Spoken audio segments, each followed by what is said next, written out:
Oui, alors Monsieur le Président, j'ai une remarque à faire puisque nous recevions lors de cette séance le préfet de région et dans la question que je lui ai posée qui concernait le coût de l'hébergement des demandeurs d'asile, donc il a répondu 120 millions d'euros pour 14 000 places en 2019 pour le Grand Est.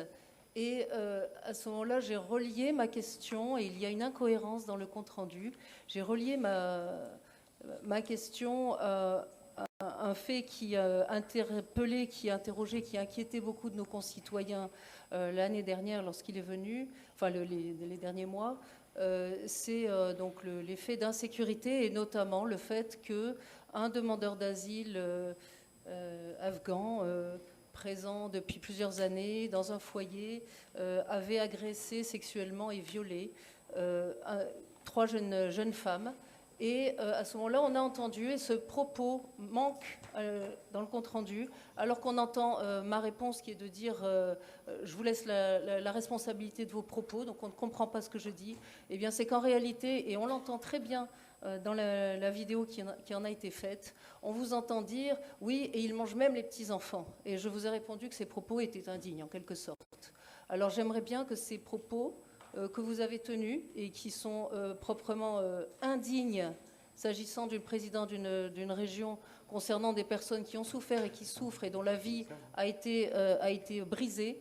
Il faut assumer, si on tient des propos au préfet, on les entend, on vous entend les dire, eh bien il faut qu'ils soient aussi au compte-rendu.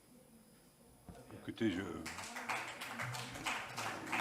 vais juste réécouter moi-même la bande, parce que je n'ai pas souvenir, mais je vais réécouter la bande. Personnes de tous bords qui sont inquiètes. Madame Grollet, j'ai bien pris en compte vos remarques. J'ai réécouté la bande. Il n'y a sur la bande, en tout cas, aucune référence directe et publique par rapport aux propos que vous me dites avoir tenus. C'est une explication de vote où je coupe le micro si ce n'est pas une explication de vote. Allez-y. Bon, on est dans l'échange, Monsieur le Président. Non, là, on est dans l'explication de vote. Vous précisez donc que vous n'avez pas entendu dans la bande-son votre voix en train de dire quand je parle d'un certain... C'est pas une explication de vote, madame. Monsieur le Président, bien sûr que si. Je suis en train d'expliquer. Vous avez quand même une justice à deux vitesses, hein, parce que je vais expliquer pourquoi nous allons voter contre ce compte-rendu. C'est ce que je suis en train de faire. Si vous me laissiez faire, on gagnerait 2 minutes sur le repas.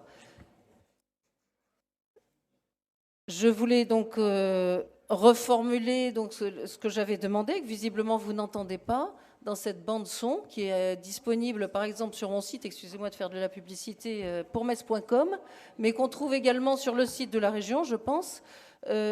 Vous dites, et on entend très clairement votre voix, donc c'était au micro, vous dites, oui, et ils mangent même les petits-enfants. Quand je parle du fait qu'une personne à Metz est accusée d'avoir commis des agressions sexuelles et des viols, et que cette personne est un demandeur d'asile qui visiblement n'a pas fait l'objet de la surveillance. Donc vous n'avez pas, Monsieur le Président, vous n'avez pas entendu ces propos. Madame Grollet, ils sont effectivement sur la bande son. Madame Grollet, je suis désolé, donc ce n'est pas sur notre... Nous ne pouvons pas voter un compte-rendu qui est incomplet. Vous ne votez donc pas... Qui c'est qui vote contre? Qui c'est qui s'abstient? Le compte-rendu est donc adopté. Je vous souhaite une bonne journée.